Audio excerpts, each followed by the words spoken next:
शहर की भीड़भाड़ से त्रिनयनपुर का बुलावा, कोलकाता की हलचल भरी जिंदगी में अनिर्वाण के दिन बेरंग हो गए थे।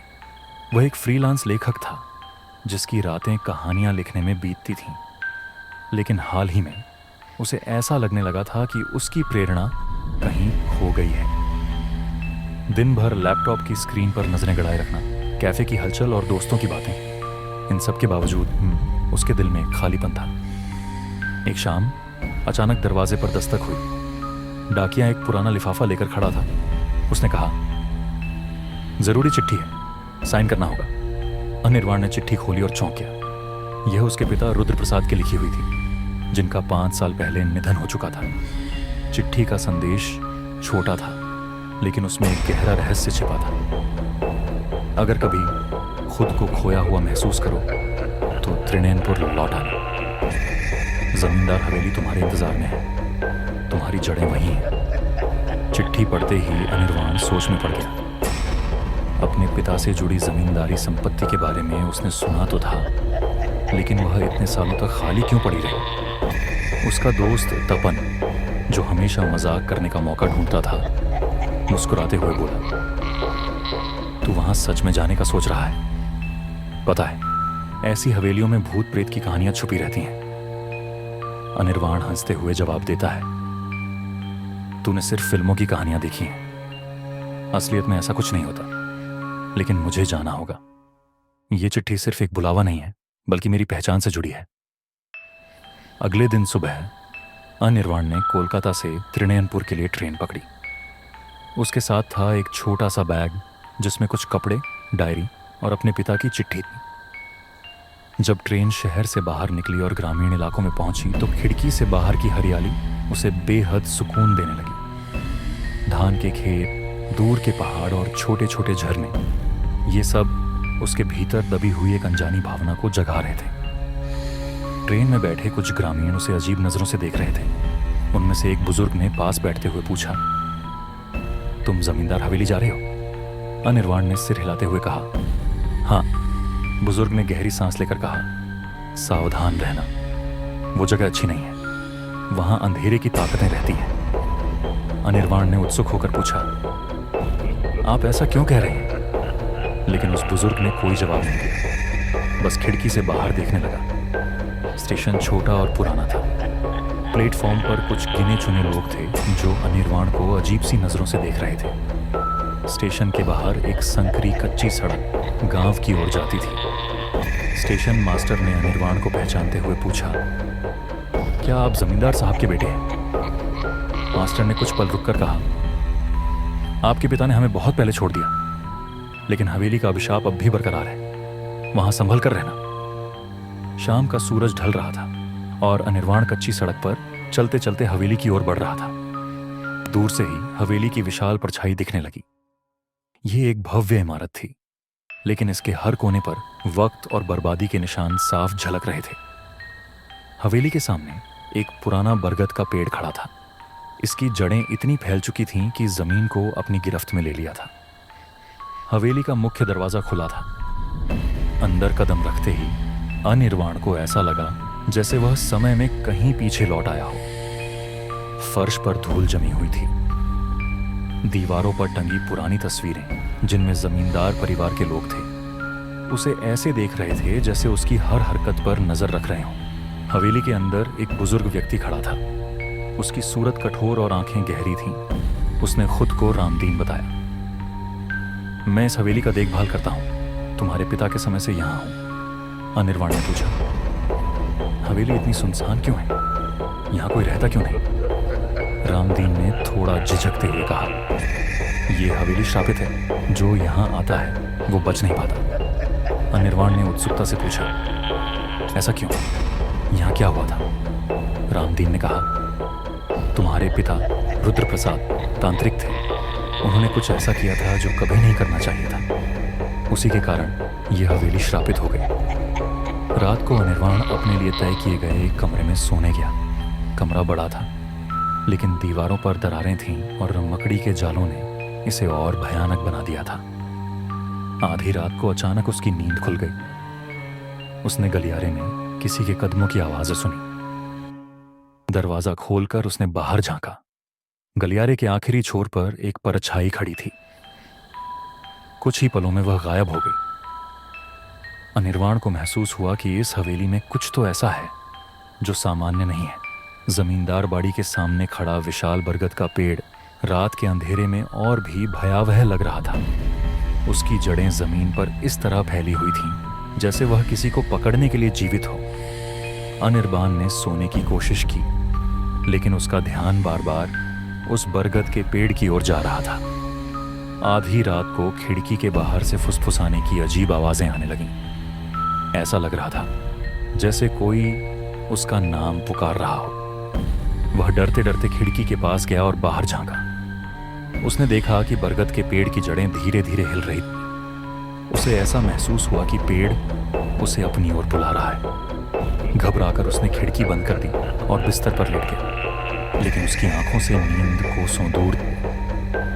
अगले दिन सुबह अनिर्बान गांव गया। बाजार में कुछ बुजुर्ग लोग उसे देखकर आपस में फुसफुसाने लगे। एक बुजुर्ग महिला ने उसे पास बुलाकर कहा, बाबू, तुम जमींदार बाड़ी में क्यों रहने आए हो? वो जगह बहुत खतरनाक है। अनिर्बान ने पूछा, आखिर क्यों? इस बरगद के पेड़ से लोग इतना डरते क्यों हैं? महिला कांपते हुए बोली, वो कोई साधारण पेड़ नहीं है। उसकी जड़ों में एक श्राप छुपा हुआ है। सालों पहले तुम्हारे पिता वहां तंत्र मंत्र करते थे, उसी का नतीजा है ये पेड़। दूसरे व्यक्ति ने जोड़ा, तुम्हारे पिता ने एक ऐसी शक्ति को बुलाया था जिसने इस गांव को बर्बाद कर दिया। वो शक्ति आज भी जिंदा है। बाबू, तुम यहां से चले जाओ। अनिर्बान ने बरगद के रहस्य को जानने का फैसला किया। दोपहर में वह पेड़ के पास गया। पेड़ के नीचे मिट्टी थोड़ी उभरी हुई थी। वहां एक काला पत्थर दिखाई दिया जिस पर तांत्रिक चिन्ह खुदे हुए थे। जैसे ही उसने पत्थर को छुआ, उसके शरीर में ठंडक दौड़ गई। उसे ऐसा लगा जैसे कोई उसके दिमाग में फुसफुसा रहा हो। पेड़ की एक सूखी पत्ती उसके हाथ पर गिरी। उस पत्ती पर खून के धब्बे थे। अचानक उसे महसूस हुआ कि कोई उसके पीछे खड़ा है। उसने डरते डरते पीछे देखा, लेकिन वहां कोई नहीं था। उसने समझ लिया कि यह पेड़ और पत्थर सिर्फ साधारण चीजें अब नहीं हैं। इनसे कोई बड़ा रहस्य जुड़ा हुआ है। जमींदार बाड़ी के एक पुराने अलमारी में अनिर्बान को एक चमड़े की बंधी हुई डायरी मिली। यह उसके पिता रुद्र प्रसाद की निजी डायरी थी। डायरी के पहले पन्ने पर लिखा था, अगर कोई इस डायरी को पढ़ रहा है तो जान लो कि मैंने जो किया वह गलत था, लेकिन मेरे पास और कोई रास्ता नहीं था। अनिर्बान ने डायरी पढ़नी शुरू की। इसमें रुद्र प्रसाद की तांत्रिक साधना की कहानी लिखी हुई। रुद्र प्रसाद ने लिखा था कि एक दिन वह जंगल में एक तांत्रिक से मिले थे। उस तांत्रिक ने कहा था, तुम्हारी जमींदारी बचानी है तो तुम्हें शक्ति चाहिए। यह शक्ति तुम्हें मिलेगी, लेकिन इसकी कीमत चुकानी पड़ेगी। रुद्र प्रसाद ने तांत्रिक की बात मानकर बरगद के नीचे एक पूजा शुरू की। पूजा के दौरान एक काले पत्थर पर तंत्र मंत्र खुदवाए गए, लेकिन पूजा के दौरान कुछ गलती हो गई और जो शक्ति उन्होंने बुलाई थी वह उनके नियंत्रण से बाहर हो गई। डायरी के आखिरी पन्ने पर लिखा था, मैं जानता हूं इस श्राप से मुक्ति असंभव है, लेकिन उम्मीद करता हूं कि कोई इस गलती को ठीक करेगा। रात को डायरी पढ़ने के बाद अनिर्बान को अचानक महसूस हुआ कि पूरी बॉडी हिल रही है। दीवारों पर लटकी तस्वीरों से अजीब सी रोने की आवाजें आ रही थीं। जब उसने खिड़की से बाहर झांका तो देखा कि बरगद की जड़ें जमीन से बाहर निकल रही थीं। उसे ऐसा लगा जैसे कोई बॉडी के अंदर घुस आया हो, लेकिन वह डर के मारे बाहर जाने की हिम्मत नहीं कर पाया। अगले दिन अनिर्बान ने गांव के बुजुर्गों से और जानकारी लेनी चाहिए। उन्होंने बताया कि कई साल पहले त्रिनयनपुर में एक बड़ी पूजा हुई थी। उस पूजा के दौरान एक किशोरी की बलि दी गई थी। उसके बाद से गांव में अजीब अजीब घटनाएं होने लगीं।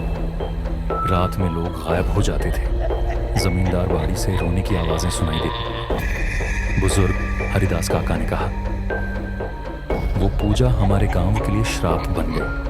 अगर तुम वहां रुके तो तुम्हें भी नुकसान होगा।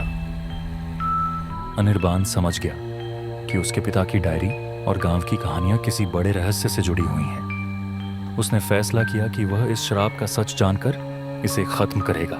अनिर्बाण ने डायरी और गांव वालों से मिली जानकारी को जोड़ते हुए यह निष्कर्ष निकाला कि बरगद के पेड़ के नीचे रखा काला पत्थर ही सारी समस्याओं की जड़ है।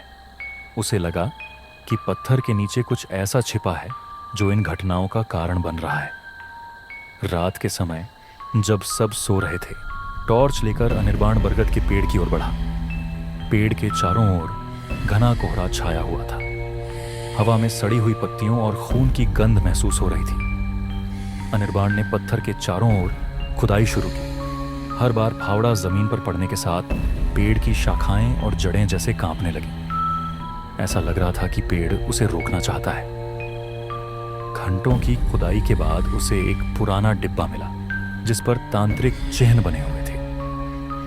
डिब्बा खोलते ही उसमें से सूखे बालों का गुच्छा, खून से सना हुआ मिट्टी का कटोरा और एक छोटी सी सिक्का निकली। जैसे ही डिब्बा खुला, चारों ओर की हवा रुक गई। पेड़ की जड़ें तेजी से हिलने लगीं और जमीन के नीचे से किसी के रोने की आवाज सुनाई। अनिर्बाण को एहसास हुआ कि उसने कुछ ऐसा खोल दिया है जो उसे कभी नहीं छोड़ेगा। डिब्बा लेकर वह तेजी से घर की ओर भागा, लेकिन उसे महसूस हुआ कि उसने अंधकार के दरवाजे खोल दिए हैं। घर लौटकर अनिर्बाण ने डायरी के पन्ने फिर से पढ़ने शुरू किए। उसमें लिखा था, काला पत्थर केवल एक मुहर है। इसके नीचे कुछ ऐसा छिपा है जिसे कभी जागृत नहीं करना चाहिए था, लेकिन मैंने गलती कर दी। अनिर्बाण को समझ आ गया कि काले पत्थर के नीचे की ताकत उसके पिता की तांत्रिक साधना का नतीजा है। उस रात घर में अजीब घटनाएं होने लगीं। दरवाजे और खिड़कियां अपने आप खुलने लगीं। दीवारों पर टंगी तस्वीरों से रोने और फुसफुसाने की आवाजें आने लगीं। एक रात सोते समय अनिर्बाण ने दरवाजे पर एक आकृति देखी। उसके आंखों से खून बह रहा था और होठों पर एक अजीब मुस्कान थी। अगले दिन अनिर्बाण गांव के पुजारी के पास गया। पुजारी ने कहा, तुमने जो खोला है वह भयंकर है। काला पत्थर उस शक्ति को रोक कर रखता था। अब वह आजाद होने की तैयारी कर रही है। पुजारी ने आगे कहा, तुम्हारे पिता ने इस शक्ति को अपनी ताकत के लिए बुलाया था, लेकिन उन्होंने गलती की। अब यह शक्ति तुम्हारे जरिए उनसे बदला लेना चाहती है। गांव की एक बुजुर्ग महिला ने अनिर्बाण से कहा, तुम्हारे पिता के पाप की कहानी गांव में हर कोई जानता है। एक समय था जब वह बहुत सम्मानित थे, लेकिन सत्ता की भूख ने उन्हें विनाश के रास्ते पर ला दिया। महिला ने बताया कि पूजा के दिन एक किशोरी की बलि दी गई थी, क्योंकि तांत्रिक ने कहा था कि यही एकमात्र तरीका है। लेकिन बलि के बाद से गांव में विपत्तियां शुरू हो गईं। घर के केयरटेकर रामदीन ने एक रात अनिर्बाण को बुलाकर कहा, मैं उस दिन का गवाह हूं। तुम्हारे पिता ने भयानक काम किया था। उन्होंने सिर्फ लड़की की बलि नहीं दी, बल्कि पेड़ की जड़ों में अपना खून बहाकर शक्ति को बुलाया था। वह शक्ति अब भी पेड़ और पत्थर से बंधी हुई है। अनिर्बाण ने तय किया कि उसे अपने पिता की गलती का प्रायश्चित करना होगा। उसे समझ में आया कि काले पत्थर और पेड़ की शक्ति को खत्म किए बिना गांव को बचाना असंभव है। रात में अनिर्बाण ने काले पत्थर के पास पूजा का आयोजन किया।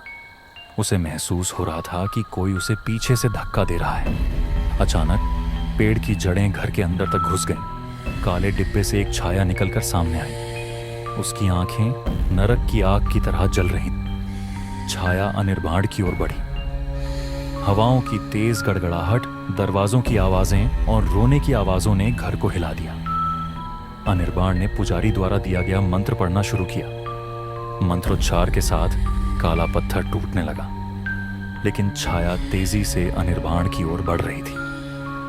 अनिर्बाण को समझ आया कि इससे छुटकारा पाने के लिए उसे खुद को बलिदान करना होगा। छाया ने अनिर्बाण पर हमला किया और पल भर में सब कुछ अंधकार में समा गया। लेकिन उस अंधकार के बीच से एक तेज रोशनी निकली, जिसने पेड़ और पत्थर को नष्ट कर दिया। अनिर्बाण समझ चुका था कि श्राप खत्म करने के लिए उसे अपनी जान की बाजी लगानी होगी। काले पत्थर और बड़ के पेड़ से जुड़ी शक्ति इतनी प्रबल थी कि इससे मुक्ति पाने का एकमात्र तरीका आत्म बलिदान था। पुरोहित ने उसे चेतावनी दी, तुम्हारा खून ही इस श्राप की अंतिम कुंजी है, लेकिन सावधान, अगर तुम असफल हुए तो यह शक्ति पूरे गांव को बर्बाद कर देगी। रात में मूसलधार बारिश के बीच अनिर्बाण ने जमींदार हवेली के आंगन में बड़ के पेड़ के नीचे पूजा की तैयारी की। चारों ओर मोमबत्तियां जलाकर पवित्र जल और तांत्रिक मंत्रों के साथ वह बिखमट गया। जैसे ही पूजा शुरू हुई, हवा तेजी से चलने लगी। पेड़ की जड़ें जमीन से बाहर निकलने लगीं, मानो वे अनिर्बाण को छूना चाहती हों। अचानक आसमान में बिजली चमकी और काला पत्थर आग की तरह लाल हो गया। काली छाया फिर से प्रकट हुई। उसकी आंखें खून की तरह लाल थीं और उसके मुंह से अजीब फुसफुसाहट निकल रही थी। अनिर्बाण ने मंत्रोच्चार जारी रखा। काली छाया धीरे धीरे उसकी ओर बढ़ने लगी। अचानक अनिर्बाण ने महसूस किया कि उसके शरीर से एक अजीब ऊर्जा प्रवाहित हो रही है। काली छाया चीखते हुए बोली, तुम मुझे रोक नहीं सकते। मैं तुम्हारे पिता की गलती का परिणाम हूं और मैं सब कुछ नष्ट कर दूंगी। अपने डर पर काबू पाकर अनिर्बाण छाया की ओर बढ़ा और मंत्र का अंतिम भाग पढ़ा। उसी समय चारों ओर अंधेरा छा गया। अनिर्बाण ने महसूस किया कि उसका शरीर धीरे धीरे हल्का हो रहा है। उसके हाथ में रखे पवित्र सिक्के को जैसे ही उसने काले पत्थर पर रखा, एक जोरदार आवाज हुई। पत्थर टुकड़ों में बिखर गया। पेड़ की जड़ें वापस जमीन में चली गईं और काली छाया धीरे धीरे गायब हो गई। लेकिन इसके लिए अनिर्बाण को अपनी जान कुर्बान करनी पड़ी। उसका शरीर जमीन पर गिर पड़ा, लेकिन उसके चेहरे पर एक शांति की मुस्कान थी। घटना के अगले दिन सुबह गांव में एक अजीब सी शांति फैल गई। बड़ का पेड़ सूख गया और जमींदार हवेली में होने वाली सभी अलौकिक घटनाएं रुक गईं। गांव के लोग समझ गए कि अनिर्बाण ने उनके लिए अपनी जान कुर्बान कर दी। अनिर्बाण के बलिदान के बाद जमींदार हवेली धीरे धीरे खंडहर में बदलने लगी। हवेली की दीवारों में दरारें आ गईं और बड़ का पेड़ पूरी तरह से गिर गया। गांव के लोगों ने तय किया कि हवेली को तोड़कर वहां एक मंदिर बनाया जाएगा। उनका विश्वास था कि यह कदम गांव को हमेशा के लिए श्राप से मुक्त कर देगा। 1 साल बाद त्रिनयनपुर पूरी तरह से शांत हो गया। गांव के लोग अपनी सामान्य जिंदगी में लौट आए। पुरोहित के अनुसार अनिर्बाण की आत्मा अब मुक्त हो चुकी है और वह हमेशा गांव की भलाई के लिए आशीर्वाद देती रहेगी। कहानी के अंतिम दृश्य में दिखाया गया कि जमींदार हवेली की जगह पर एक छोटा मंदिर बना हुआ है। मंदिर के अंदर एक छोटा पत्थर रखा हुआ है जो अनिर्बाण की याद में लगाया गया है। त्रिनयनपुर की जमींदार हवेली केवल एक श्रापित हवेली की कहानी नहीं है, बल्कि यह बलिदान, साहस और पापों के प्रायश्चित का प्रतीक है।